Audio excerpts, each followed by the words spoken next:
F4 का जो official name है that is LW। LW stand for law. ठीक है जी।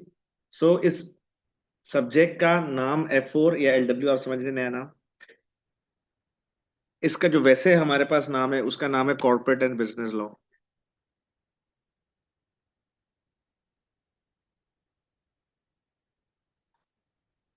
इसका वेरिएंट हम जो डिस्कस करने जा रहे हैं वो है ENG। ENG क्या होता है ये? देखें, जितने भी ACCA के लॉ के पेपर्स होते हैं उसमें कोई ना कोई वेरिएंट होता है। वेरिएंट का मतलब आप किस ऑप्शन को सेलेक्ट करेंगे। तो हमने याद रखें ENG वेरिएंट सेलेक्ट करना है, इंग्लिश लॉ। और ये जहन रखना है जब भी आप स्टडी हब पढ़ेंगे या आप किट करेंगे या आप सिलेबस देखेंगे। सिलेबस तो खैर मैं आपको दे दूंगा।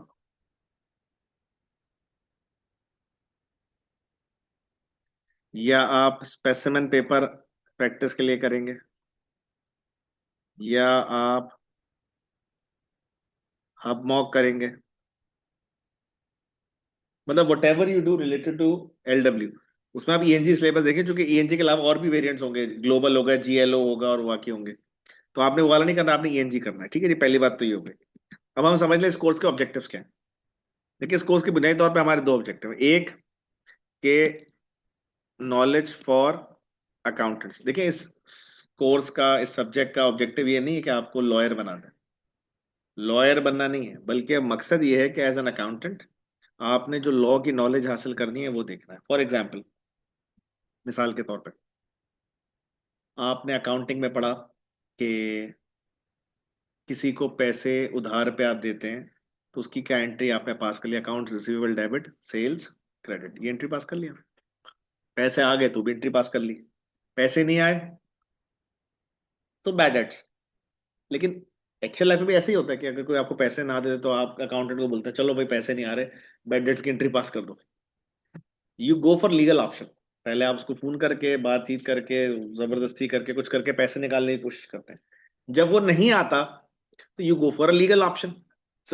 हम उस लीगल ऑप्शन को यहाँ एक्सप्लोर करेंगे। ऐसे बहुत सारे लीगल ऑप्शन जो हमारी बिजनेस से रिलेट करेंगे। तो ऐसा नहीं होता कि आपको कोई पैसे नहीं दे रहा, आप कह रहे हैं, अच्छा आप पैसे नहीं दे रहे, चलो मैं बैड डेट्स में डाल दो।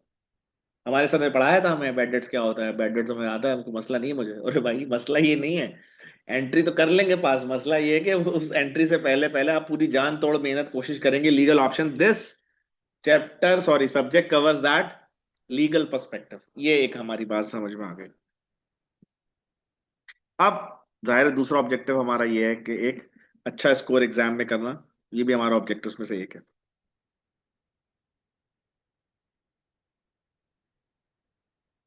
आज हम, चूंकि हमारी इंट्रोडक्टरी क्लास है, तो आज हम एक ओवरव्यू ले लें इस सिलेबस का कि हमारे पास पूरे सिलेबस में क्या क्या है। तो सबसे पहले हमारे पास है इसके अंदर इंग्लिश लीगल सिस्टम, हमारा पहला एरिया। अच्छा, एक खास बात और, जो मेरे नोट्स हैं वो एग्जैक्टली स्टडी हब से हिसाब से बने हुए। जो स्टडी हब का चैप्टर 1 है वही मेरे नोट्स का चैप्टर नंबर 1 है। जो स्टडी हब का चैप्टर नंबर 2 है वही मेरे चैप्टर नंबर 2। तो एग्जैक्टली उसी, उसका फायदा ये होगा आपको इंशाल्लाह ताला, जब आप मुझसे पढ़ के जाएंगे, यानी कि क्लास लेके जाएंगे या उसकी रिकॉर्डिंग सुनते हैं या उसको देखते हैं आप, तो 90 to 95% स्टडी हब आपका हो चुका होगा। इससे बहुत सारा आपका टाइम, एफर्ट, एनर्जी बच जाएगी। खुद पढ़ेंगे तो आपको बहुत ज्यादा एफर्ट, एनर्जी लगानी पड़ेगी, क्योंकि मैंने बिल्कुल एग्जैक्टली स्टडी हब के हिसाब से सारी चीजें बनाई हुई। तो मेरा रेकमेंडेड स्टडी टेक्स्ट भी स्टडी हब ही है। तो study hub plus BPP kit plus कैपलन kit plus study hub के अपने क्वेश्चंस, ये आपने चीजें करनी है।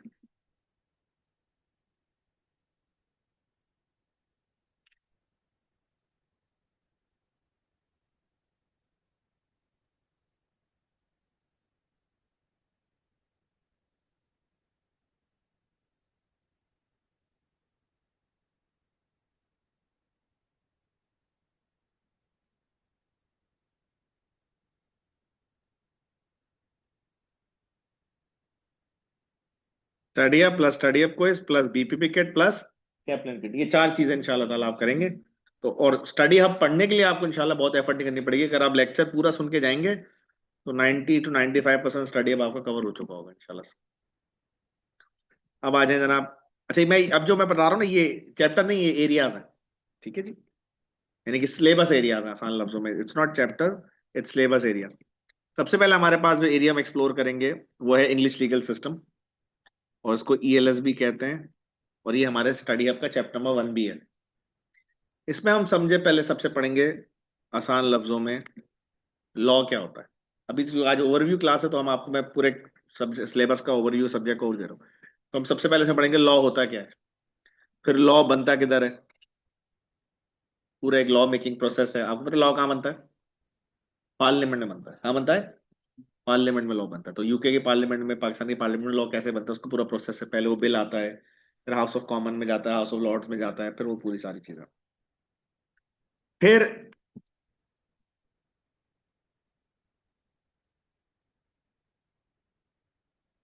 देखिए, एक होता है लॉ, एक होता है लॉ की इंटरप्रिटेशन, तशरीह। जैसे स्कूल में आपको याद होगा, स्कूल में एक शायर ने शेर शेर लिखा मिसाल के तौर पे कोई, तो आपसे बोलते हैं इसकी तशरीह करें। तो आप लिखते थे शायर शेर में ये कह रहा है, बहुत परेशान है शायर भाई, बहुत डिप्रेस है, और उनको समझ में नहीं आ रहा मैं क्या करूं। आप कुछ भी लिख के आ गया। एक्चुअली वो डूइंग इंटरप्रिटेशन। क्या कर रहे थे आप? इंटरप्रिटेशन कर रहे थे। तो लॉ की भी इंटरप्रिटेशन होती है, ये जो लॉ में लिखा हुआ है इसका क्या मतलब है। और याद रखें, लॉ की इंटरप्रिटेशन कौन करता है? पूरी दुनिया में एक ही असूल है उसका, कोर्ट करता है। क्या करता है? कोर्ट। तो हम इस चैप्टर में ये भी पढ़ेंगे, कोर्ट इंटरप्रिटेशन कैसे करता है। कोर्ट इंटरप्रिटेशन कैसे करता है, उसके कुछ रूल्स हैं, ठीक है ना। लिटरल रूल है, गोल्डन रूल है, वगैरह वगैरह। क्योंकि कोर्ट को भी ऐसे आजाद नहीं छोड़ सकते कि जो अपनी मर्जी से मतलब निकाल लो। कोर्ट को भी हम रूल देते हैं, क्योंकि अगर कोर्ट को आजाद छोड़ दिया तो वो तो कुछ का कुछ कर लेंगे। फिर हम इंशाल्लाह पढ़ेंगे कोर्ट स्ट्रक्चर्स। जैसे पाकिस्तान में कोर्ट स्ट्रक्चर क्या है? सबसे पहले सिटी कोर्ट, फिर हाई कोर्ट, फिर सुप्रीम कोर्ट। यूके का थोड़ा सा अलग है। यूके का है county court, high court, court of appeal, supreme court. उनका 4 टीयर में, पाकिस्तान का 3 टीयर में, उनका 4 टीयर में, 4 स्टेप्स में। तो इंशाल्लाह हम वो कोर्ट स्ट्रक्चर भी इसमें पढ़ेंगे इंशाल्लाह। फिर हम इसमें पढ़ेंगे कि कोर्ट के अंदर कितने जज होते हैं। ये काउंटी कोर्ट में कितने जज होते हैं, हाई कोर्ट में कितने जज होते हैं। फिर उन जजेस की टाइप पढ़ेंगे। एक होता है सर्किट जज, एक होता है डिस्ट्रिक्ट जज, एक होता है हाई कोर्ट जज, वगैरह वगैरह। फिर हम पढ़ेंगे कितने जज होते हैं। कुछ कोर्ट्स ऐसे वहां एक जज होता है, कुछ में 3 होते हैं, कुछ में 5 होते हैं। क्यों भाई? कभी सोचा आपने जज एक काफी में 3 5 क्यों रखे? जी, नहीं नहीं, एक ही केस के अंदर 5 जज। अगर फैसला गलत ना हो तो 3 देखिए, एक जज मैनिपुलेट हो सकता है, रिश्वत ले सकता है, गलत हो सकता है, प्रेशर में आ सकता है, लालच में आ सकता है। तो जो बड़े केस होते हैं, मेजर केसेस होते हैं, हाई प्रोफाइल केसेस होते हैं, वहां पे फिर ऑड नंबर में जज बिठाते हैं, 3 5 7 9। तो उसमें देखा जाता है अब 7 जज हैं, तो 7 में से 4 जज जो कहेंगे वो बात होगी, 3 कहेंगे वो। अगर 4 3 से फैसला आया तो 4 वालों की बात मानेंगे, 5 2 से भी आ सकता है, ठीक है जी। और 6 1 से भी आ सकता है, और 7 0 भी आ सकता है। अब जैसे मिसाल समझाने के लिए हम एक एग्जाम्पल दे रहा हूँ पॉलिटिकल, को इसको मतलब ड्रैग नहीं करेंगे क्योंकि पॉलिटिकल है ना जरा वो। ये भुट्टो साहब की जो फांसी हुई थी, उसमें मेरे ख्याल से 7 या 9 जज थे। अब जाहिर है इतना बड़ा भाई, जो भी है, अब सही हम उसमें नहीं, पॉलिटिक्स में नहीं जा रहे हैं। जो भी है वो सबकी अपनी अपनी पार्टी की पसंद है। हम तो बात कर रहे हैं इफ उसकी इंपॉर्टेंस ऑफ केस की। एक आदमी जो मुल्क का वजीर आजम रह चुका हो, उसके ऊपर अगर इतना बड़ा इल्जाम हो कि उस पर कत्ल का मुकदमा है ये वो, और उस पर फांसी हो सकती है, तो अगर एक जज को देंगे तो वो तो मैनिपुलेट हो जाएगा बड़ी आसानी से। 2 भी शायद आसानी से हो जाए, 3 तो 7 या 9 जज थे उस केस के अंदर। फिर वो जो फैसला हुआ जो भी है ओवरऑल, वो अब वो सही था फैसला गलत था, ये हमारा इससे कोई लेना देना नहीं है। अभी सिर्फ बताने का मकसद है जो इम्पोर्टेंट, क्योंकि वजह है। देखें, आपको क्या लगता है वजीर आजम पे केस चल रहा है साहब का, कितना उसकी पावर होगी, कितनी उसके, वो तो हिला के पूरे जज की फैमिली समेत उठा लेगा वो तो। मैं इस केस की बात है, मैं जनरल बात कर रहा हूँ। आईजी के ऊपर केस चल रहा है, किसी बहुत बड़े बिल्डर के ऊपर केस चल रहा है जो अरबों रुपए के प्रोजेक्ट बना के बैठा हुआ है, वो तो भाईजान जज को पूरी फैमिली समेत पूरे मोहल्ले समेत उठवा लेगा, उस पर इतना पैसा होता है। तो एक जज की बस की बात नहीं होती, फिर वहां पे भी 3 5 7 जज होते हैं। बहरहाल ये हम इसके अंदर इंशाल्लाह हम पढ़ेंगे कोर्ट स्ट्रक्चर, ये सारी चीजें। किसी का कोई सवाल? दूसरी चीज जो इंशाल्लाह, दूसरा एरिया जो हम एक्सप्लोर करने जा रहे हैं, मैं I repeat, these are not chapters, these are the areas which we going to explore. ठीक है जी। दूसरा एरिया जो हम एक्सप्लोर करने जा रहे हैं वो है कॉन्ट्रैक्ट लॉ। इसको लॉ ऑफ ऑब्लिगेशन भी कहते हैं। ठीक है।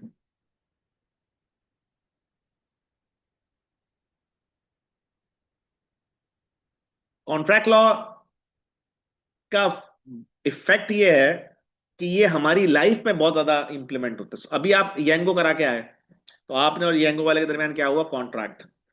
कॉन्ट्रैक्ट क्या होता है? दो या दो से ज्यादा लोगों के दरमियान जब कोई एग्रीमेंट होता है, और वो दोनों या तीनों या चारों किसी बात पर अग्री होते हैं, और उसमें वो लीगली अपने आप को पाबंद करते हैं कि जी हम फला काम करेंगे, और उसके बदले एक दूसरे को कंसिडरेशन यानी कि कोई बदले में कोई वैल्यूएबल आइटम देते हैं। मसलन आपने येंगो वाले को पैसे दिए, येंगो वाले ने आपको राइट दी। तो ये आपके और येंगो के दरमियान क्या हुआ? कॉन्ट्रैक्ट। आपने F4 LW में एडमिशन लिया, वो आपके और TS के दरमियान क्या हुआ? कॉन्ट्रैक्ट। ब्रेक हुआ, आपने जाके इसमें कैंटीन में कोल्ड ड्रिंक पी, या आपके और कैंटीन के दरमियान क्या हुआ? कॉन्ट्रैक्ट।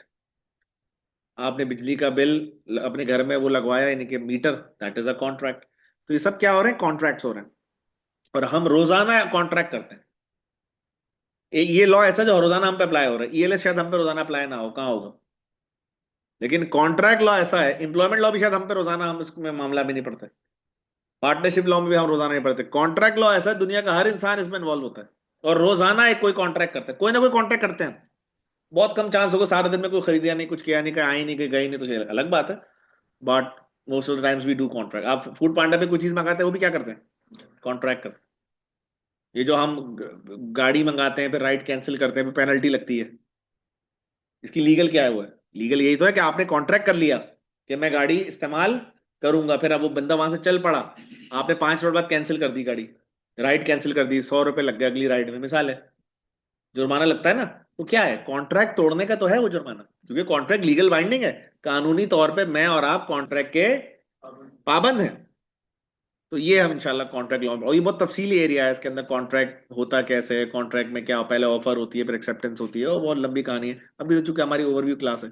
फिर कॉन्ट्रैक्ट बनते कैसे हैं, कॉन्ट्रैक्ट टूटते कैसे हैं, कॉन्ट्रैक्ट में कोई अमल ना करे, एक पार्टी ना करे तो क्या होगा। इसके अंदर हमारे जो स्टडी हब है उसके तकरीबन 3 चैप्टर इसमें कवर होंगे। चैप्टर नंबर 3, 4, 5 ऐसे है।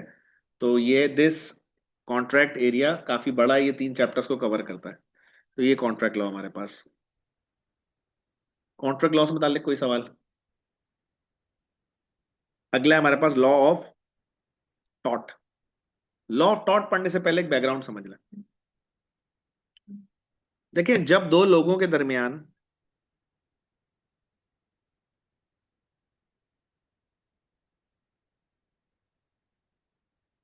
डिस्प्यूट होता है, जब दो लोगों के दरमियान, और वो जाते हैं कोर्ट, जाहिर कोर्ट डिस्प्यूट होगा तो कोर्ट जाएंगे, तो कोर्ट उनसे एक सवाल करता है झगड़ा सुनने से पहले। झगड़े फैसला तो बहुत दूर की बात, झगड़ा सुनने से पहले कोर्ट एक सवाल करता है। क्या सवाल करता है? क्या आप दोनों के दरमियान कोई कॉन्ट्रैक्ट है?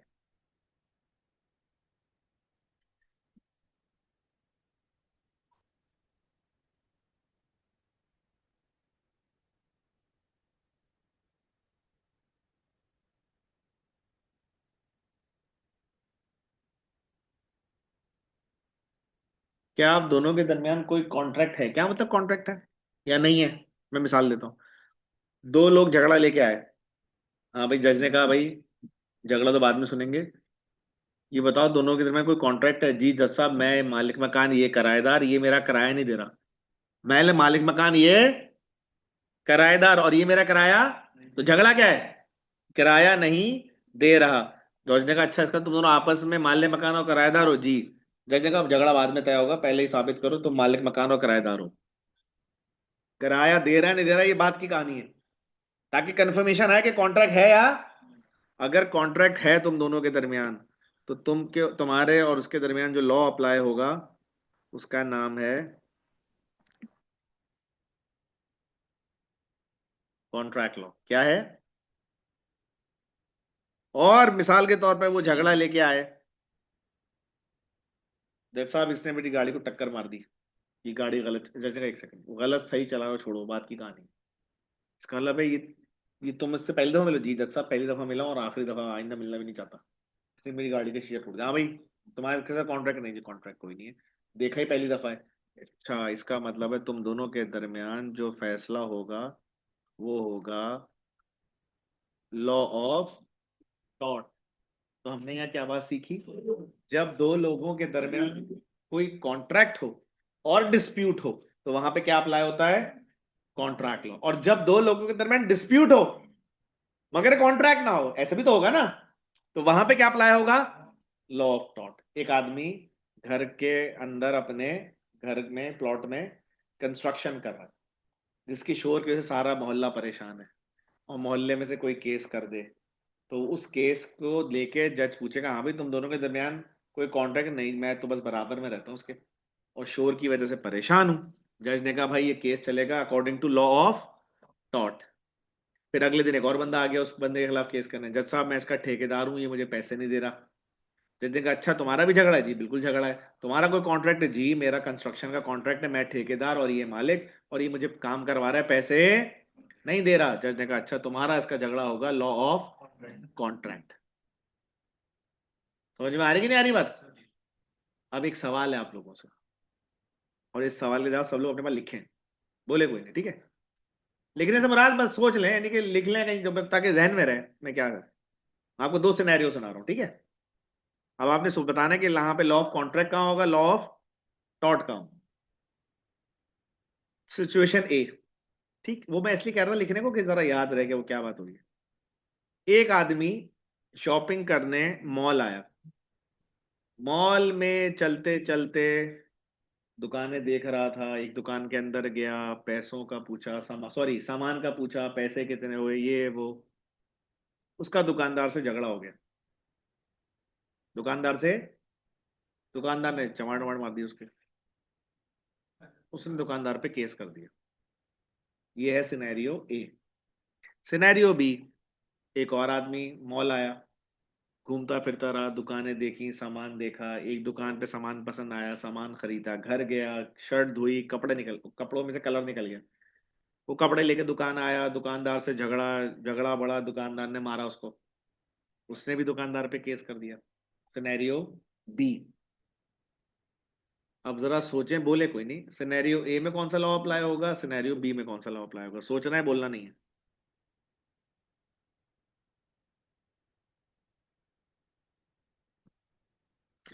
हाँ भाई, सिनेरियो ए में क्या अप्लाई होगा? कॉन्ट्रैक्ट नहीं, लॉ ऑफ टॉट। खरीदारी तो करी ही नहीं, वो तो सिर्फ दुकानों पे घूम रहा था, चल फिर रहा था, बातें हुई कस्टमर उससे, दुकानदार से झगड़ा हुआ, तो क्या होगा? Apply law of taught apply. और दूसरे सिनेरियो में क्या अप्लाई होगा? कॉन्ट्रैक्ट लॉ, क्योंकि उसने टॉट क्यों होगा, उसने शर्ट खरीदा तो नहीं था, खरीदने में थोड़ी मारा है। उसकी तो कुछ और बात में मारा है ना, मारने पे केस किया उसने, नहीं तो नहीं नहीं नहीं खरीदने पे थोड़ी। नहीं नहीं नहीं नहीं नहीं नहीं। मारने पे तो उसने केस, मारा। मारा तो, लेकिन ये बात मारने की बात आई किस बात पे? वो दुकान उस पे कोर्ट पे कैसे आएगा? ऐसा कस्टमर जाएगा ना कि मैं दुकान शर्ट वापस करने आया, इसने शर्ट वापस करने के बजाय उन्हें मारना शुरू कर दिया। ठीक, कॉन्ट्रैक्ट सही है। यही यहीं से घुमाना घुमाता है वो आपको एग्जाम। समझ में आ रही बात? यहाँ पे कौन सा लॉ अप्लाई होगा? लॉ ऑफ कॉन्ट्रैक्ट अप्लाई होगा। ठीक है जी, ऑनलाइन वालों का भी जवाब ठीक है। जाऊं आगे?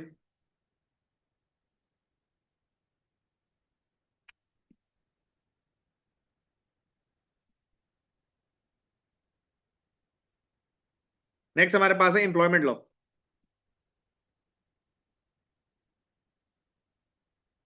देखिए हम सब अभी क्वालिफाई होने के बाद या पढ़ाई के बाद लोग क्या करते हैं? इधर दे डू जॉब और दे डू बिजनेस, ये दो ऑप्शन है ना? या घर दामाद का भी कोई प्लान है किसी का? तो दो ही ऑप्शन होते हैं आमतौर पे। एक, या तो आप बन जाते हैं, जॉब करते हैं,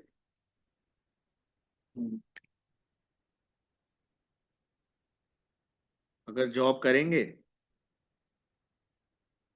एम्प्लॉय बन जाएंगे, और अगर बिजनेस करेंगे एम्प्लॉयर बन जाएंगे।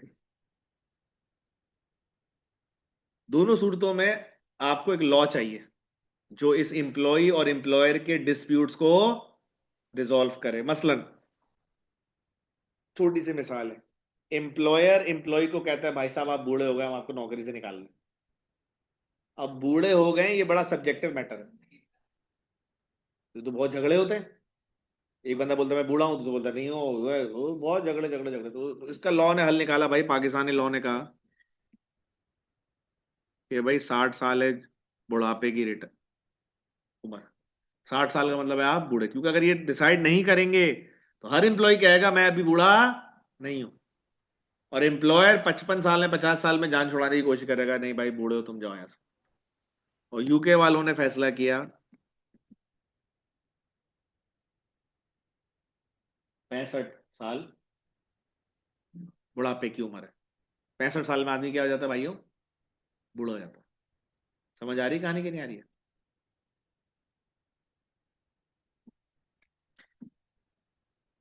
हमने एफबीटी में एक बात पढ़ी थी। असल बहुत सारी चीजें ना एफडी के बाद की है यहाँ पे, उसके एक्सटेंशन है, यानी कि उसकी नहीं है, उसके आगे की है। आपने वो पढ़ा था अनफेयर डिसमिसल? क्या होता है अनफेयर डिसमिसल? याद है किसी? विदाउट एनी रीजन शाबाश, जोर से। विदाउट एनी रीजन निकाल दिया। अगर एम्प्लॉयर एम्प्लॉय को बगैर किसी प्रॉपर रीजन के, बगैर किसी प्रॉपर रीजन के निकाल दे तो ऐसे निकाले जाने को क्या कहते हैं? Unfair dismissal. अब सवाल यह है कि वो प्रॉपर, वो वैलिड रीजन क्या है? ऐसा रीजन जो अदालत में साबित किया जा सके। मसलन मुझे तुम्हारा काम ठीक नहीं लगता, this is not a valid reason. मुझे ऐसा लगता है तुम इस काम करने के काबिल नहीं हो, ये भी वैलिड रीजन नहीं। बस मेरी मर्जी, मैं मालिक हूँ कंपनी का, मैंने तुम निकाल दिया, ये भी वैलिड रीजन नहीं है।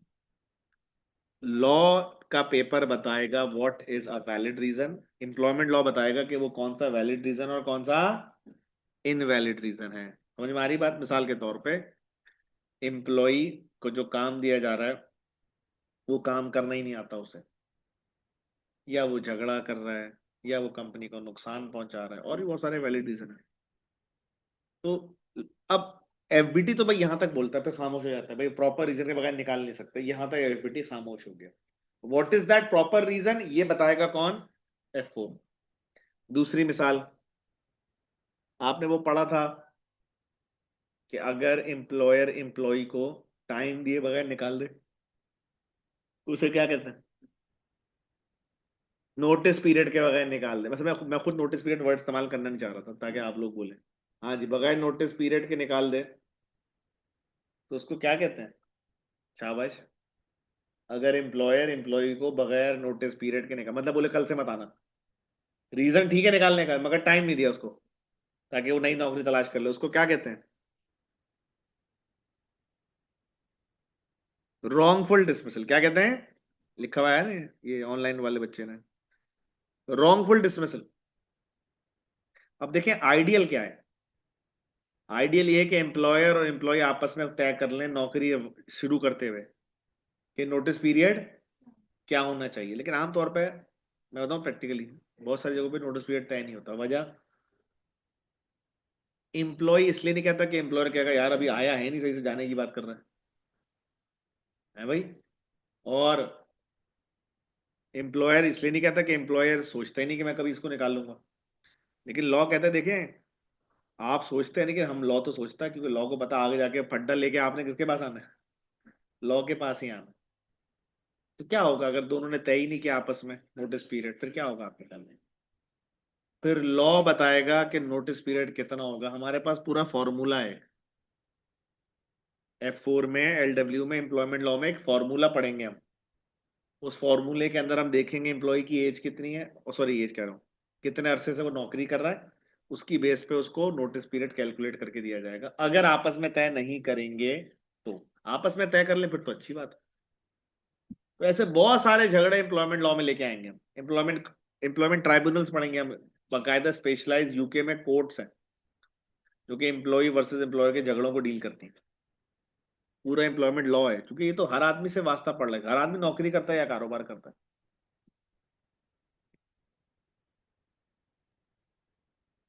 नेक्स्ट हमारे पास है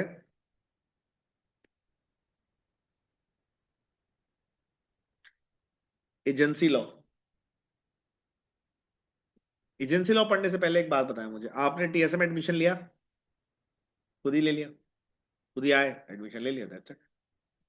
ऑस्ट्रेलिया की किसी यूनिवर्सिटी में एडमिशन लेना हो तो क्या करेंगे? हैं? डॉक्यूमेंट्स किसको सबमिट करेंगे? डायरेक्ट? जोर से। एजेंसी कौन? शाबाश, सही जा रहे हैं आप।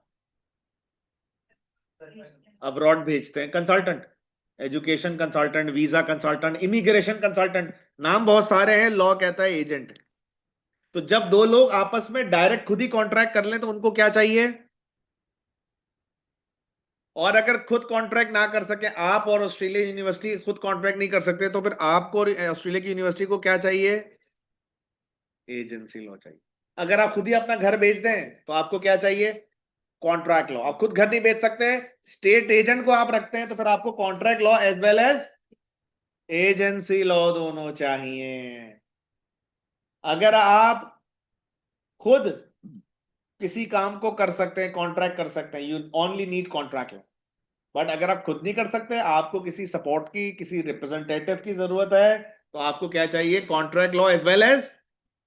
अब एजेंसी लॉ इसलिए जरूरी है कि एजेंट ने बीच में कुछ गड़बड़ कर दी, मसलन टोयोटा जापान पूरी दुनिया को गाड़ियां बेचता है, खुद बेच सकता है? नहीं सर, खुद तो बड़ा मुश्किल काम है। तो टोयोटा जापान ने क्या किया कि एजेंट पाकिस्तान में खोला, टोयोटा पाकिस्तान। तो टोयोटा पाकिस्तान ने यहाँ पे शोरूम खोला शारा फैसल पे। आपने शोरूम टोयोटा, जब उसके शारा फैसल वाले टोयोटा पे गए, वहां जाके गाड़ी बुक कराई। अब असल कॉन्ट्रैक्ट है कस्टमर और टोयोटा जापान के दरमियान।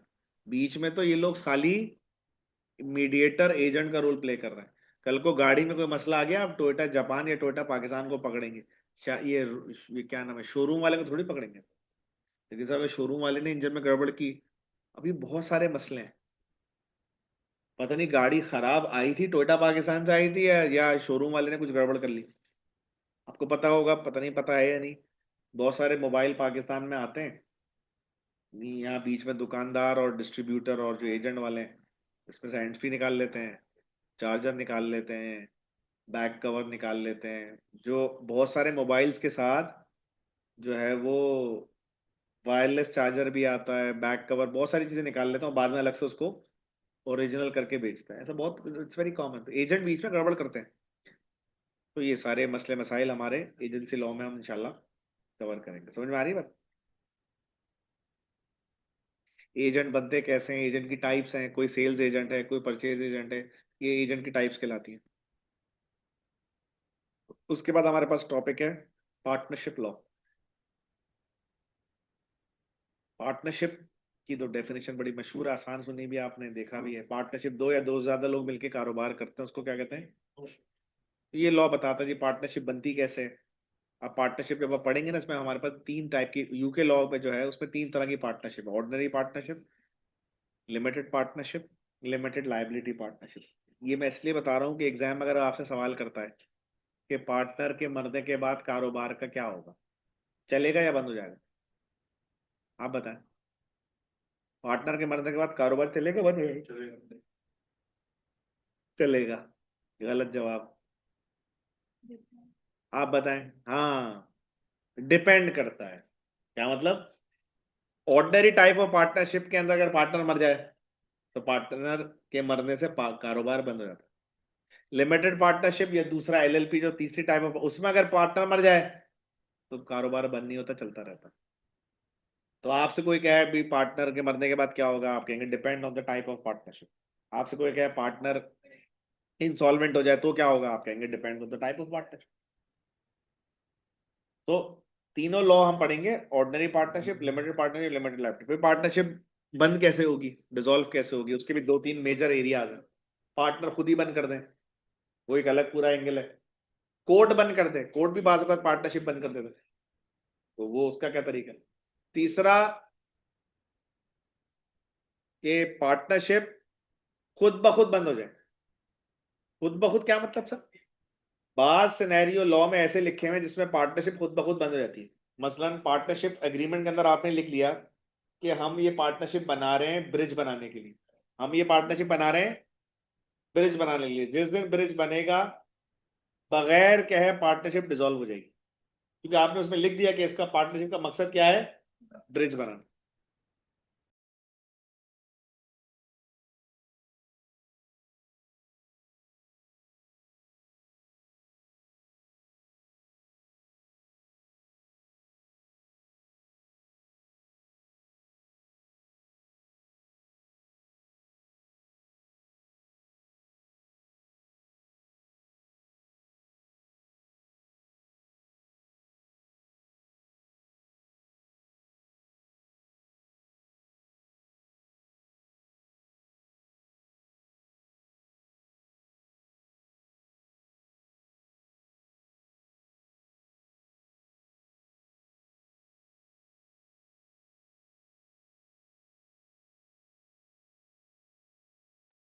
नेक्स्ट, तो ये हो गया जनाब हमारा पार्टनरशिप लॉ। नेक्स्ट है हमारे पास कंपनी लॉ। और मैं आपको बताऊं कि कंपनी लॉ इतना बड़ा एरिया है कि चैप्टर नंबर स्टडी हब में 19 चैप्टर है। स्टडी हब में F4 के 19 चैप्टर है। 19 में से चैप्टर नंबर 9 से 18 तक, चैप्टर नंबर 9 से लेकर चैप्टर नंबर 18, 9, 10, 11, 12, 13, 14, 15, 16, 17, 18, 10 चैप्टर है कंपनी लॉ पे। समझ में आ रही बात? तो ये, अब इसको मैं, जाहिर है इसकी ओवरव्यू के 10 चैप्टर का क्या ओवरव्यू दूं, हल्का हल्का सा बता देता हूँ आपको। मतलब ये ओवरव्यू इसका पॉसिबल नहीं है। कंपनी बनती कैसे है, कंपनी लिमिटेड लायबिलिटी क्या होती है, उसकी तफसील, types of company, private limited, public limited. Private और लिमिटेड और पब्लिक लिमिटेड में क्या फर्क है? अभी तो हमने बचपन में बहुत थोड़ा हमेशा से पढ़ा है कि प्राइवेट लिमिटेड पब्लिक को शेयर सेल नहीं कर सकती, पब्लिक लिमिटेड शेयर कर सकती है। और भी बहुत सारे फर्क हैं जो हम पढ़ेंगे। लिमिटेड कैपिटल, कैपिटल लिमिटेशन है, प्राइवेट लिमिटेड की कोई कैपिटल लिमिटेशन नहीं है। पब्लिक लिमिटेड का कम से कम कैपिटल है 50,000 पाउंड नॉमिनल वैल्यू। इससे कम में पब्लिक लिमिटेड कंपनी ऑपरेट नहीं कर सकती। और भी बहुत सारे फर्क हैं, उनका टाइम फ्रेम अलग है, उसका अलग है, वगैरह वगैरह। फिर टाइप्स ऑफ कंपनीज है, लिमिटेड, अनलिमिटेड। अनलिमिटेड कंपनी भी होती है, गारंटी लिमिटेड, बहुत सारे होती हैं। वन सिंगल मेंबर कंपनी होती है, बहुत सारे। फिर कंपनी में मीटिंग्स कैसी होती है, डायरेक्टर कैसे अपॉइंट होते हैं, बहुत तफसीली प्रोसेस है डायरेक्टर के अपॉइंटमेंट का, निकाले जाने का, ऑडिटर के अपॉइंटमेंट का, निकाले जाने का। कैपिटल मेंटेनेंस के हवाले से है। मतलब उसको मैं क्या बताऊँ, बहुत बड़ा एरिया है। बहरहाल कंपनी बनने से लेकर खत्म होने तक के सारी चीजें इसके अंदर कवर होती हैं। एक और एरिया हमारे पास, वो है फ्रॉडलेंट एंड क्रिमिनल ऑफेंसेस।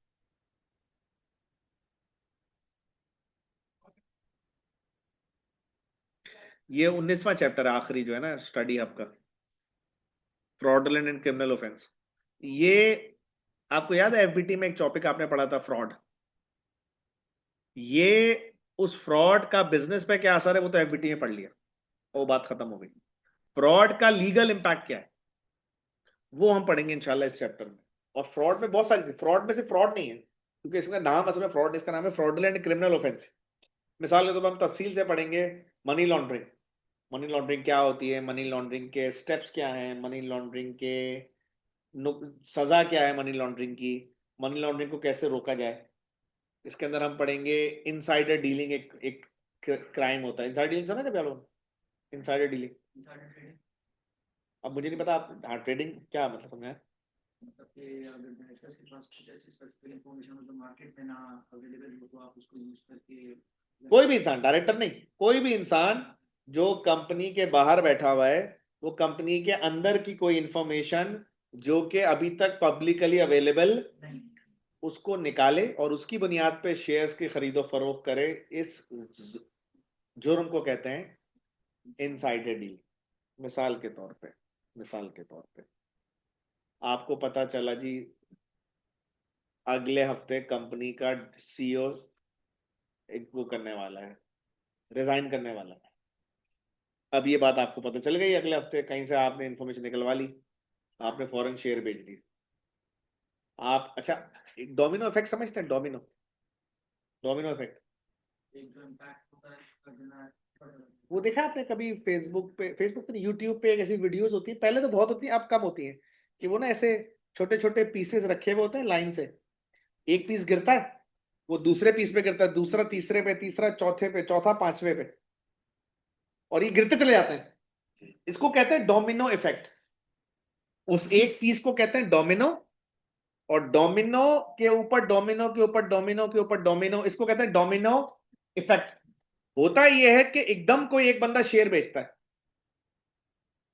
उसको देख के दूसरा, जैसे फेसबुक का एल्गोरिथम में बाजू का डोमिनो इफेक्ट आ जाता है। मसलन आपने शेयर किया, आपको देख के दूसरे ने, दूसरे को देख के तीसरे ने, तीसरे चौथे ने, और अचानक से वो चीज, कभी कभी देखते हैं कि बहुत नॉर्मल सी चीज एकदम वायरल हो जाती है। बाज़ औक़ात ऐसा भी होता है, जो सोशल मीडिया का एल्गोरिथम होता है वो इस तरह काम करता है, एक आदमी ने एक चीज बनाई और वो बात खत्म हो गई, सोशल मीडिया पे डाली, वो बात खत्म हो गई, कोई वायरल मशहूर कुछ नहीं, 10 साल बाद अचानक से वो चीज मशहूर होना शुरू हो गई, और इंतहाई वायरल होते होते वो भाई एकदम फैल गई। कभी ऐसा नोट किया आपने? कभी पुरानी चीज एकदम वायरल हो जाती है, और कभी कभी नई चीज वायरल हो जाती है, दोनों बातें होती है।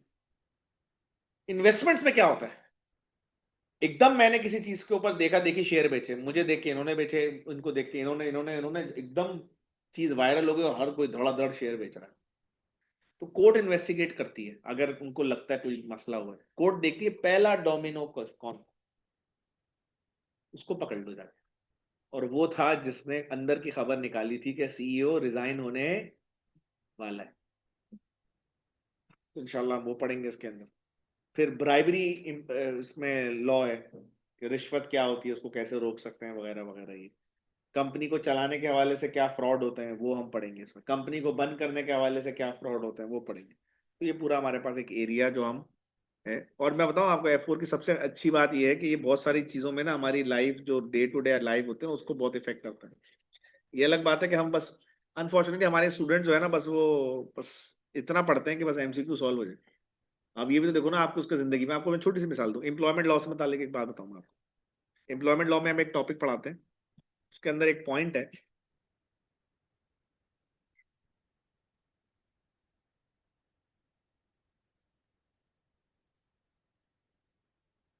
कि आप नौकरी शुरू करते हुए अपने एम्प्लॉयर से पूछें कि आप मुझे क्या स्टेटस देंगे। अब इसको एग्जाम्पल सुने। कभी भी आपकी मिडिल ईस्ट में जॉब लगे, इस मिडिल ईस्ट मैंने स्पेशली इसलिए कहा कि उसकी वजह है कुछ, वहाँ एक रिस्क है। कभी भी आपकी मिडिल ईस्ट में जॉब लगे तो आप उससे पूछें, एम्प्लॉयर से ईमेल करके, कि आप मुझे वीजा स्टेटस क्या देंगे। हो सकता है आपको घुमाए कि आपकी पोजीशन होगी असिस्टेंट अकाउंटेंट, पोस्ट क्या होगी, आप उसको फिर ईमेल करें, आप बोले मैं पोस्ट की बात नहीं कर रहा, मैं वीजे में क्या पोस्ट होगी।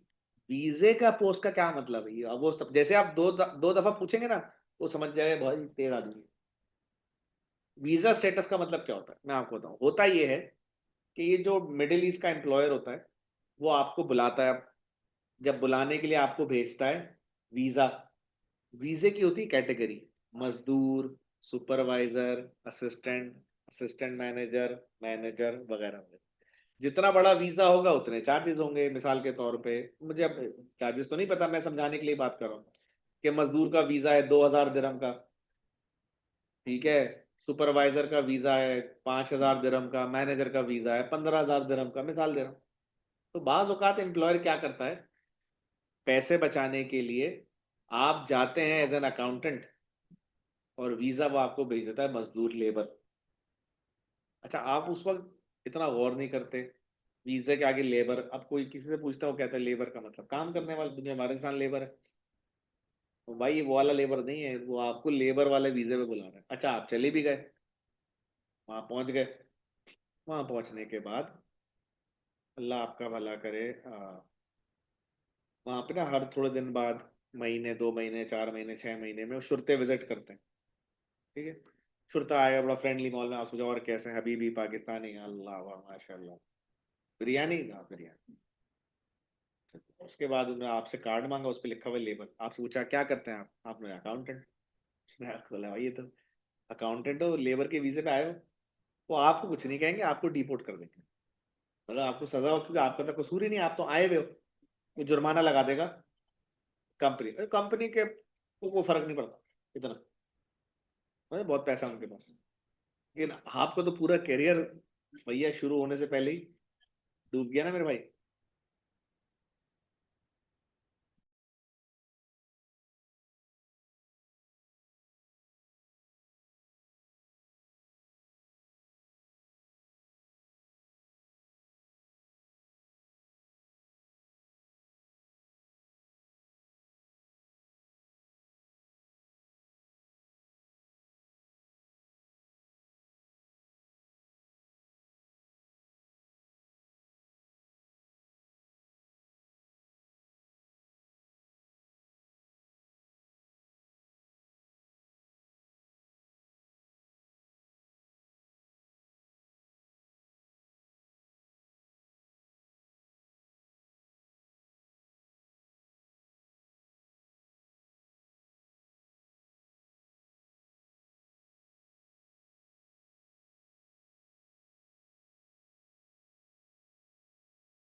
अच्छा जी, ये एक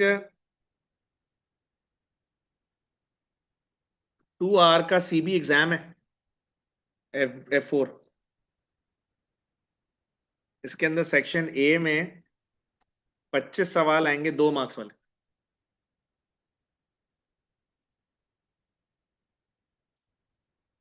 25 सवाल आएंगे 2 मार्क्स के, तो ये 50 मार्क्स हो गए, 50% हो गया। 20 सवाल आएंगे 1 मार्क के। 1 मार्क वाला कौन होता है, जिसमें 3 ऑप्शन होते हैं या ट्रू फॉल्स होता है, वो 1 मार्क वाला होता है। ये हो गया 20%। सेक्शन बी में 5 सवाल आएंगे 6 6 मार्क वाले, MTQs, multi task question, MTQs। यो जी जी जी, उसमें भी MTQs थे, इसमें भी है। उसमें 6 थे, ठीक है, 4 मार्क्स वाले। इसमें 5 हैं 6 6 मार्क्स वाले। और उसके अंदर हर सेक्शन से एक MTQ आना था, section A, section B, section C, इसके अंदर डिफाइन नहीं है। ठीक है जी, कहीं से भी आ सकता है। तो ये कुल मिला के हो गया आपका 100% का। ठीक है जी।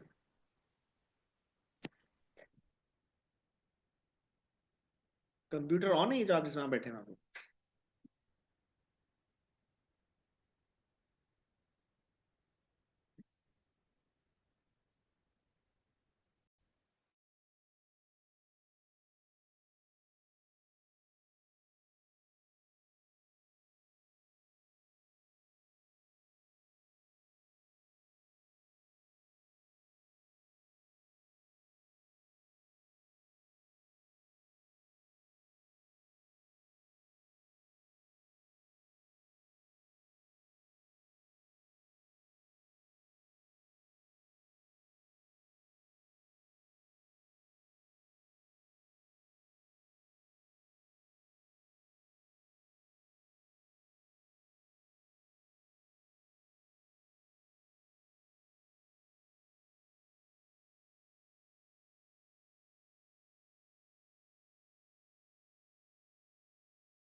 ऑनलाइन वाले बच्चे कहीं जाए नहीं, अभी मैंने एक एक्टिविटी करवानी है।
जैसे जो लोग ऑनलाइन बैठे हुए हैं,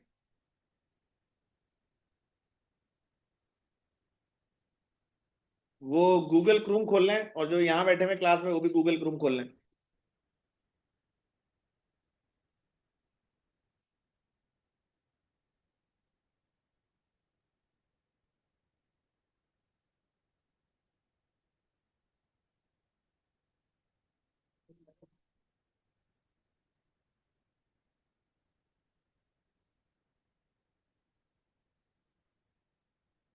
मेरे कंप्यूटर कुछ बच्चों का नहीं लग रहा।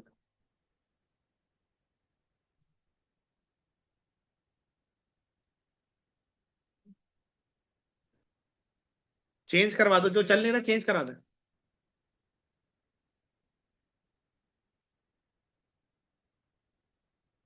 जिसका भी मामला अटका हुआ, इनको बता दें।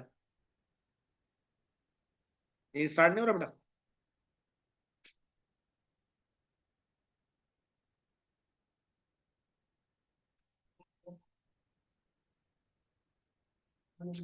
आप 5 मिनट स्टार्ट करा के चले आते, ठीक है।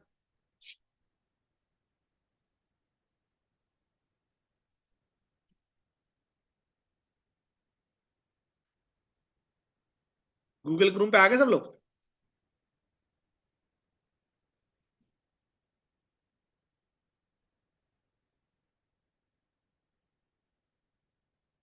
गूगल क्रूम पे आने के बाद आप ये वेबसाइट खोलें, kahoot.it।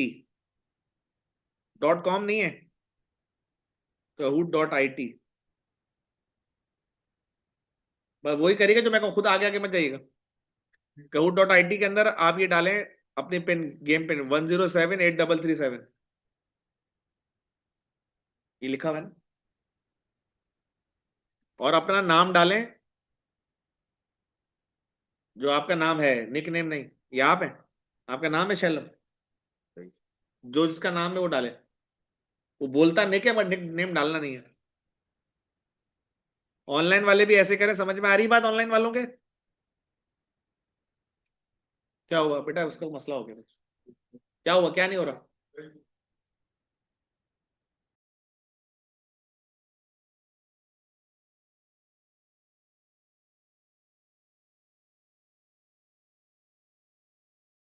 ऑनलाइन वालों को लॉगिन हो गया, कोई मसला तो नहीं हो रहा उनको। अभी पूछ ले, फिर मैं स्टार्ट कर दूंगा।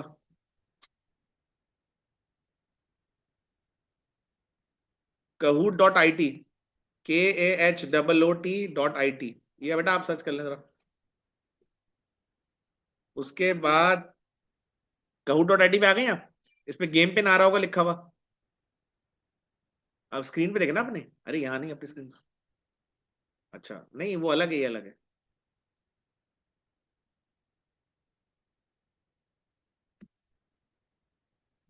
kahoot.it भी गई हैं आप? .it, .com नहीं। मैं बार बार आपसे इसलिए तो बेटा कह रहा हूँ, .it .com नहीं। स्क्रीन पे देखें, .it है। खुल गया? अपनी स्क्रीन पे देखें, अपनी स्क्रीन पे देखें, उसको छोड़ें। kahoot.it, KAHOOT.it। खुल गया? आ गया? गेम पे ना मांग रहा है वो?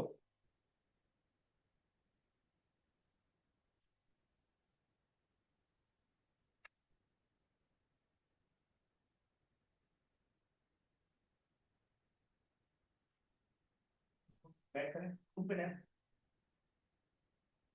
kahoot.it लिखा है। हाँ, देखना, देखना। Lost नजर ना आए। हाँ।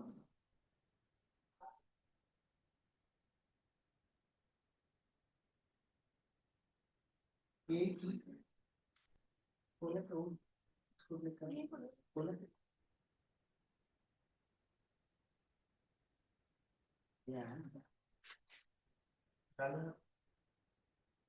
107833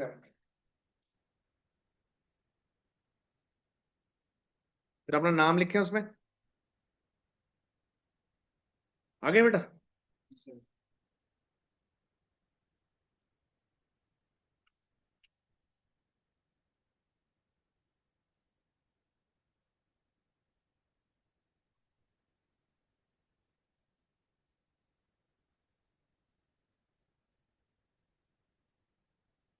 इंशाल्लाह ठीक है जी।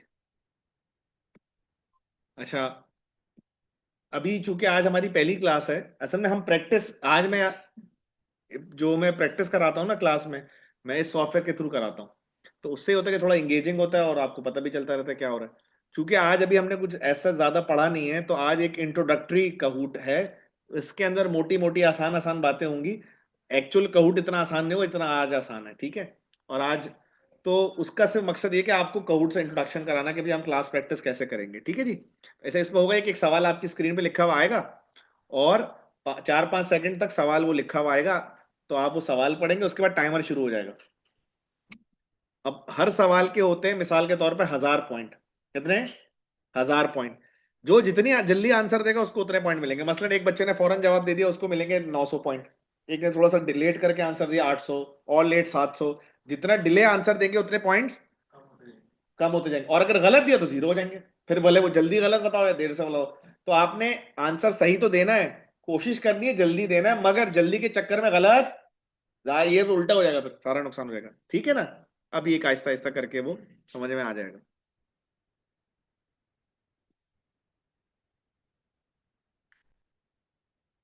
ये पहला सवाल आपकी स्क्रीन पे, ये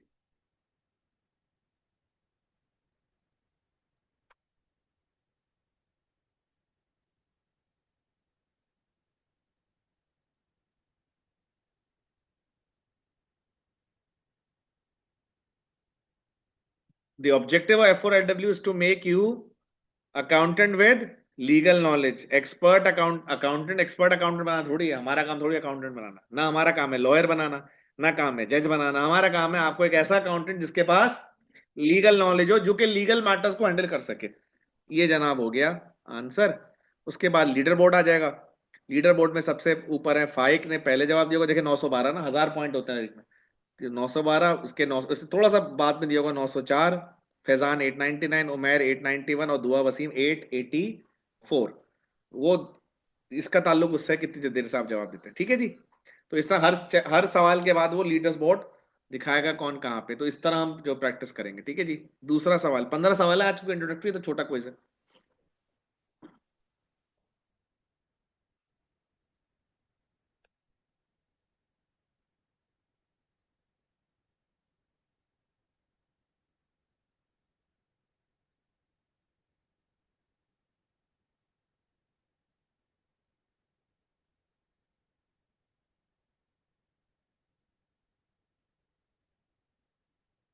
The chapter ELS covers court hierarchy, law making process, legal interpretation, all of the, सारे काम करेंगे।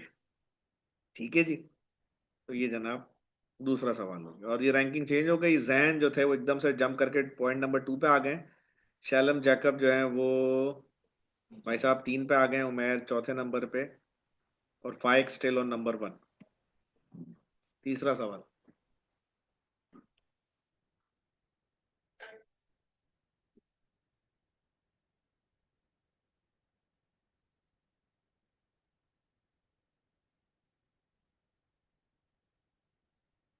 कॉन्ट्रैक्ट लॉ एक एग्रीमेंट होता है दो लोगों के दरमियान जिनके जरिए ऑब्लिगेशन, मैंने कहा था इसको लॉ ऑफ ऑब्लिगेशन भी कहते हैं, इन्फोर्सेबल बाय द लॉ। अभी ये टेस्ट तो मतलब हल्का फुल्का है, अभी तो सिर्फ आपको एक जरा वार्म अप होने के लिए है ये।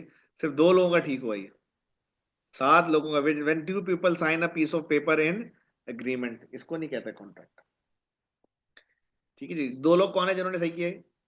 एक आप भाई और एक आप जनाब। और ये फैजानुद्दीन एकदम से जम करके नंबर 2 पे आ गए, और फरजाम भी 5th पे आ गए। फरजाम पहले रैंकिंग में नहीं थे, और ये टॉप 5 में आ गए। फाइक अभी तक दूसरे नंबर, पहले नंबर पे।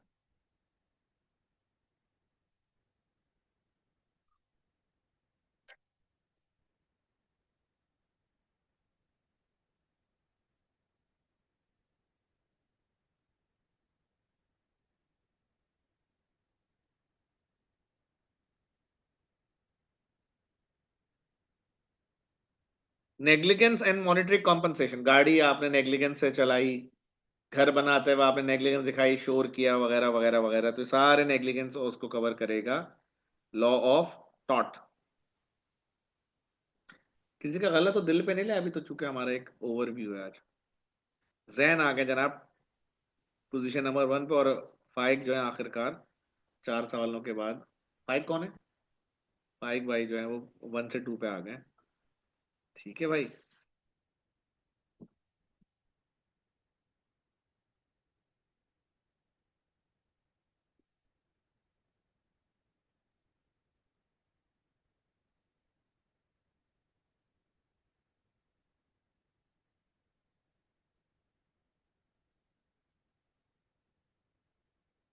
क्या फर्क है कॉन्ट्रैक्ट और एग्रीमेंट में? कॉन्ट्रैक्ट, मैंने एक जुमला कहा था, लीगली इन्फोर्सिएबल होता है। अगर आप ऐसा नहीं करेंगे तो कानून आपके खिलाफ, मैंने कहा था राइट कैंसिल करिए आपने तो कॉन्ट्रैक्ट हो गया था, जुर्माना हो गया 100, क्योंकि मैं और आप पाबंद है कॉन्ट्रैक्ट के।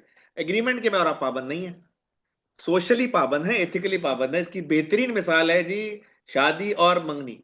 शादी जो है वो कॉन्ट्रैक्ट है, अगर आप उसमें इन्वॉल्व हो गए, एक दफा आपने कॉन्ट्रैक्ट कर लिया, अब उसमें मसला ना आप आसानी से निकल सकते हैं, ना कुछ हो सकता है। लॉ भी इन्वॉल्व होगा और मुफ्ती भी इन्वॉल्व होगा। मंगनी जो है वो इतना कोई बड़ा मसला नहीं है, मंगनी टूटने पे ना लॉ इन्वॉल्व होता है, सोशल प्रेशर होता है, थोड़ा सा प्रेशर आता है, आप मैसेज कर दें यू डिजर्व बेटर, बस। कोई एज सच लीगल इशू नहीं होगा, तुम तो इतने अच्छे हो तुम्हें कोई भी मिल जाएगा, लल्ला खैर, तो इतने बड़ा इशू नहीं है। और जनाब फाइक हैज रिटेन्ड हिज पोजीशन, और जैन भाई आप वापस चले गए, क्या कर, जैन कौन है? जैन, अच्छा ये जैन। चलो भाई।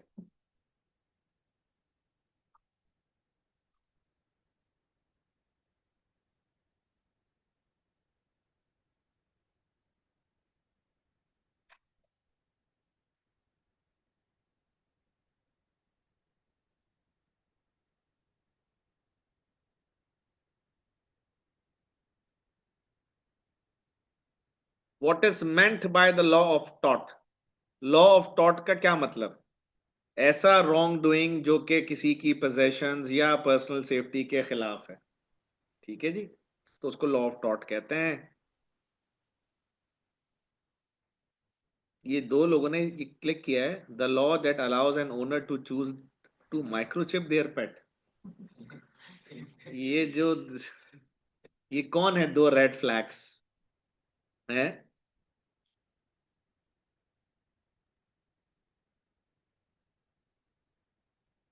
और जनाब Umer has the high streak of, ये वाली स्ट्रीक बनाए भाई, स्नैपचैट की स्ट्रीक से बेहतर है ये वाली स्ट्रीक बनाया। उमेर कौन है? उमेर कौन है? ऑनलाइन है मेरे ख्याल से। अच्छा।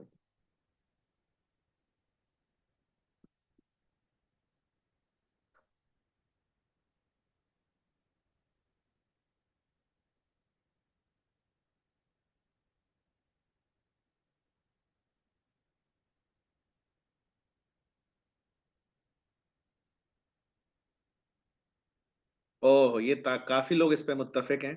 एक रेड फ्लैग था जिसने the law that states all people over 18 must work. मतलब यार, अंग्रेजी भी वीक है इनकी। उन्होंने कहा एम्प्लॉयमेंट लॉ ये है कि 18 साल से उम्र का हर आदमी ऊपर जो है वो काम करे। ये कैसे एम्प्लॉयमेंट लॉ हो सकता है? मतलब उनका लॉ तो वीक है ही, चलो तो कोई बात नहीं, उनकी इंग्लिश भी वीक है। और बाकी लोग।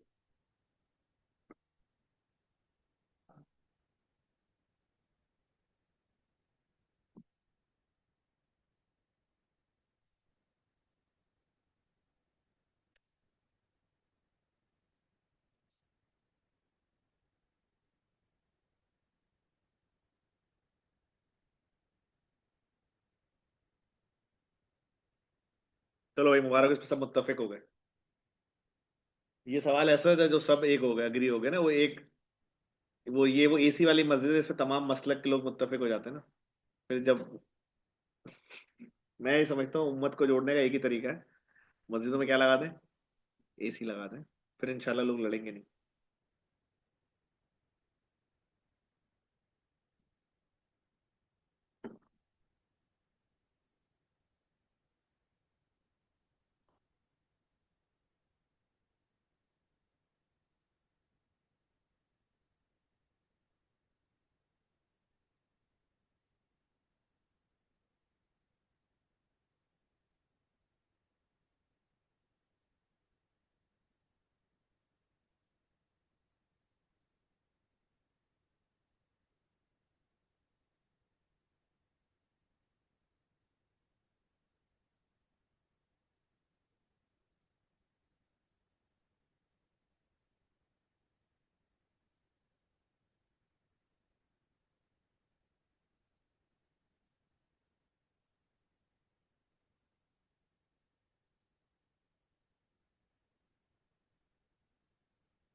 अच्छा जी।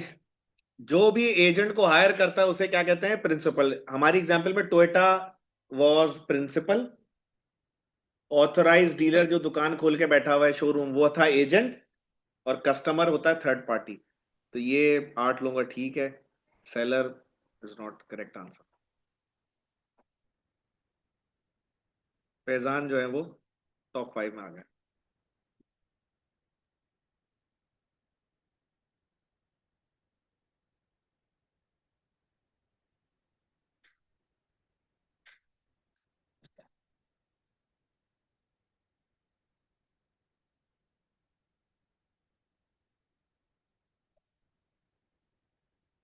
हम एजेंट क्यों हायर करते हैं? जब प्रिंसिपल के पास वो स्किल नहीं होती। मैंने एक जुमला कहा था लेक्चर में, जब हम खुद घर खरीद सकते हैं तो हम खुद ही खरीद लेते हैं और कॉन्ट्रैक्ट लॉ इस्तेमाल करते हैं। जब खुद खरीद नहीं सकते तब स्टेट एजेंट को लेके आते हैं ना। जो काम, अगर आप कोई काम खुद कर सकते हैं, आपका दिमाग खराब है कि आप एजेंट को लेके आएंगे, उसको कमीशन देंगे। टोयोटा जापान पूरी दुनिया, मैंने जुमला एक और कहा था, टोयोटा जापान पूरी दुनिया में गाड़ियां डायरेक्ट बेच किस किस को बेचेंगे, किस किस से बात करेंगे? Language barrier. भाई वो पता नहीं कौन सी लैंग्वेज बोलते हैं, चापी पू। मेरा आप तो नहीं समझेंगे वो। तो फिर आप क्या करेंगे? आपने बोला बीच में एजेंट डालो, भाई कोई ना कोई लैग करता है प्रिंसिपल स्किल, जब ही वो एजेंट को लेके आता है। You getting my point? और उमेर जो है वो नंबर 1 पोजीशन पे आ गए। और Umer has a streak with 7 correct answers in a row. कौन है उमेर? अच्छा, उमेर ऑनलाइन है। ठीक है। उमेर, चले, मुबारक हो आपको। True false?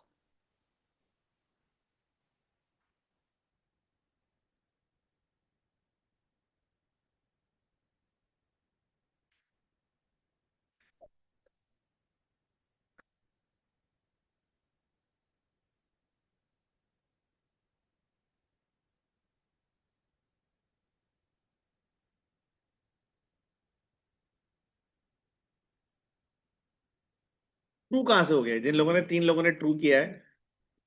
2 जरूरी थोड़ी है, 3 भी हो सकता है। जो लिखा हुआ है partnership must be between two person, तो टू कहां जरूरी है, थ्री भी तो हो सकता है। जिन तीन लोगों ने क्लिक किया है ट्रू, समझ में आया उनके।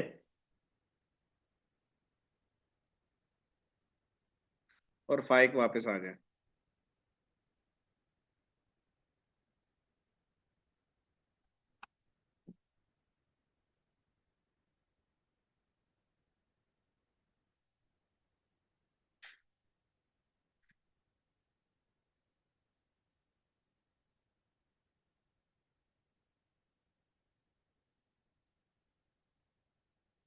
लॉ कहता है पार्टनरशिप में प्रॉफिट हमेशा या तो पहले देखा जाएगा आपस में क्या तय हुआ है, और आपस में तय नहीं हुआ तो इक्वली।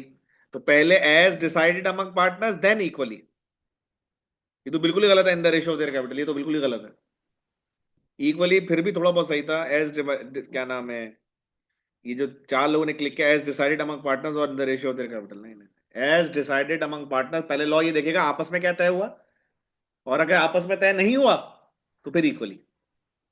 कोई सवाल, ये अटेंडेंस लगा लें आप।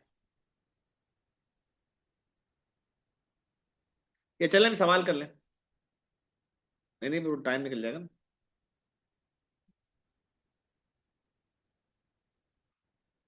और ये जैन वापस आ गए।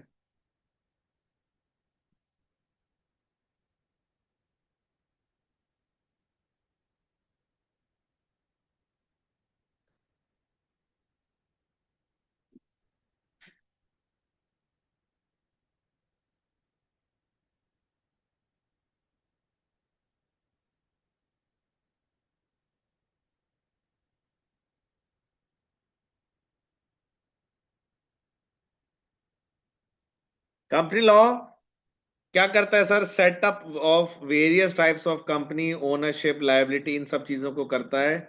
दो लोगों ने इसको भी क्लिक किया ग्रीन को, laws relating to the interpretation of the constitution की इंटरप्रिटेशन से, भाई ये कहां से आ गए ये। चलो अब असल में मेरा असूल है, अब हम ये नहीं पूछेंगे कभी भी गलत किसका था, उसको कभी नहीं पूछेंगे ताकि वो बुरा ना माने। ठीक है, ये भी हमारा असूल है कि हम इसमें से सिर्फ ये वो बताता है जो सही होंगे, गलत वाले को खुद ही पता है उसको।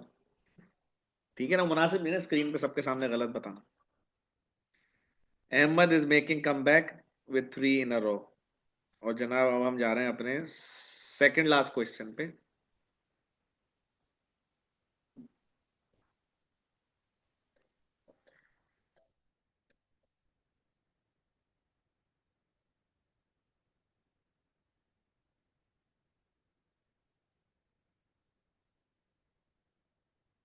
अरे लीगल फैक्टर है ना, सीधा सीधा यार।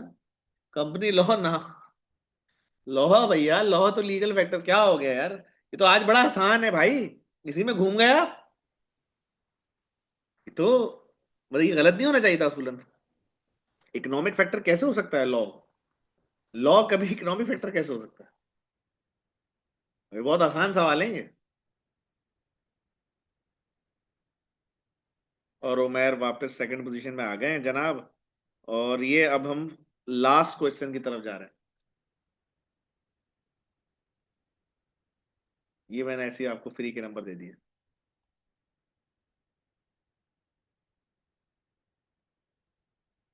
हैं। कुछ लोग हैं अभी भी सोच रहे हैं, बस जो ग्रीन फ्लैग होगा वो फौरन आ जाएगा, जो रेड फ्लैग्स होंगे वो सोचते रहेंगे। देखा, अभी अभी भी दो लोगों ने यूके, ईएनजी रेफर्स टू यूके। कौन सा वेरिएंट, ये यूके वेरिएंट का पढ़ा है भाई मैंने, ये मैंने कब बताया ये।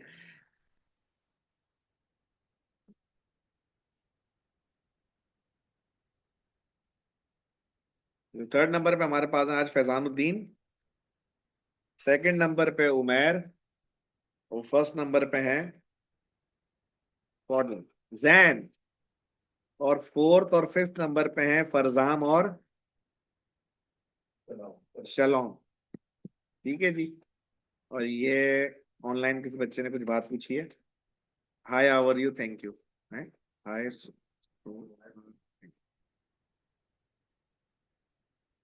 उमेर, ये अच्छा उमेर सेकंड नंबर पे आया ना इसलिए सबको कह रहे हैं।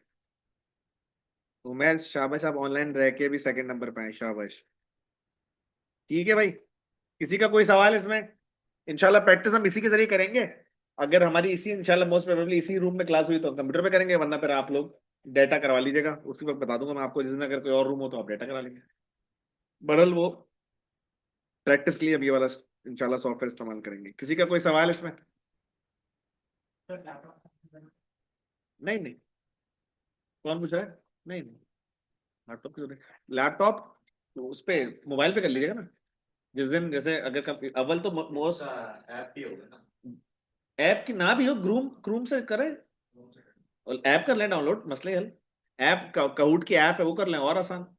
फिर उधर उधर वो kahut.it का चक्कर वक्कर नहीं होगा, ये वो डायरेक्ट उस पर चल। ठीक है ना। और इसको जो है हमारी क्लासेस जो होंगी ना, वो होंगी, अच्छा वो ये बड़ा अच्छा सवाल किया बच्चे ने भाई। हमारी क्लास होगी बच्चों, लिख लें 3 दिन, मंगल, जुमेरात, जुम्मा। कल नहीं होगी, अगले हफ्ते से होगी। ठीक है, 3 दिन है, मंगल, जुमेरात, जुम्मा, तीनों 3 बजे क्लास होगी। मंगल और जुमेरात की क्लास जो है वो आप लोगों की ऑन कैंपस ऐसे होगी जैसे आज है, ऑन कैंपस प्लस ऑनलाइन। और जो जुम्मे की क्लास है वो सिर्फ ऑनलाइन होगी। ठीक है, वो आप सब लोग घर बैठ के करेंगे। ये बात हो गई सबकी। लेकिन मैं फिर क्लैरिटी कह रहा हूं, कल जुम्मा है, कल क्लास नहीं है। ठीक है। यश, आपने किस बात पे क्यों पूछा है, मुझे आवाज समझ में नहीं आई बात। ये क्यों, किस बात पे आपने बोला ऑनलाइन, बच्चे ने सवाल किया? फ्राइडे के दिन अच्छा, खुद ऑनलाइन बैठे हो, पूछो फ्राइडे के दिन ऑनलाइन क्यों होगी? वाह यार, वाह यार, ये किस कहाँ फंस गया हूं मैं यार ये एक आदमी ऑनलाइन है, पूछ रहे ऑनलाइन क्यों कराएंगे। अच्छा, पूछ रहे कि क्लास क्यों होगी? नहीं नहीं, उन्होंने बोला है फ्राइडे के दिन ऑनलाइन क्यों। अरे तो आप खुद भी तो ऑनलाइन बैठे हो अभी, तो 2 दिन ऑनलाइन फेस टू फेस होगी, जुम्मे वाले दिन ऑनलाइन होगी। आप अलग से आ जाना, मैं आपको बता पढ़ा दूंगा भाई। यार आज बंदा आज की क्लास ऑनलाइन बैठा है, वो टेंशन नहीं। ठीक है जी, ड्यू टू इमरजेंसी, अच्छा अच्छा, ठीक है ठीक। बुक आप लोगों ने बच्चों स्टडी हब से पढ़ना है। ये भाई बच्चा पूछा सारी ऑनलाइन, वो तो आपकी मर्जी है, लेकिन मेरा सबको मशवरा ये है कि मंगल और जुमेरात वाली क्लास आप कैंपस ही लें।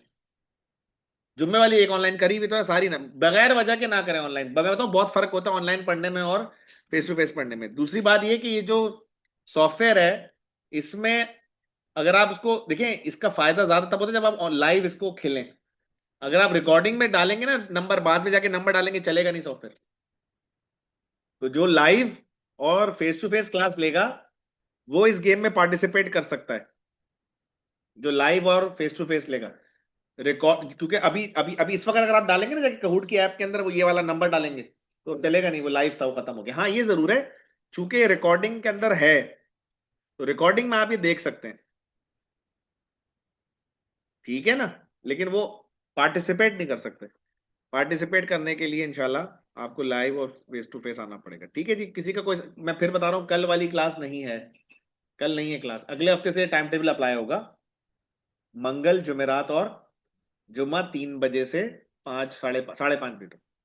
ठीक है, आज की क्लास इंट्रोडक्टरी थी, तो आज हम इसको रैप अप करते हैं। ठीक है सर आपके नोट्स का हैंडआउट जी, वो मैं बता रहा हूँ आपको, वो मैं आपको क्लास में, हर क्लास में आपको हैंड आउट दूंगा।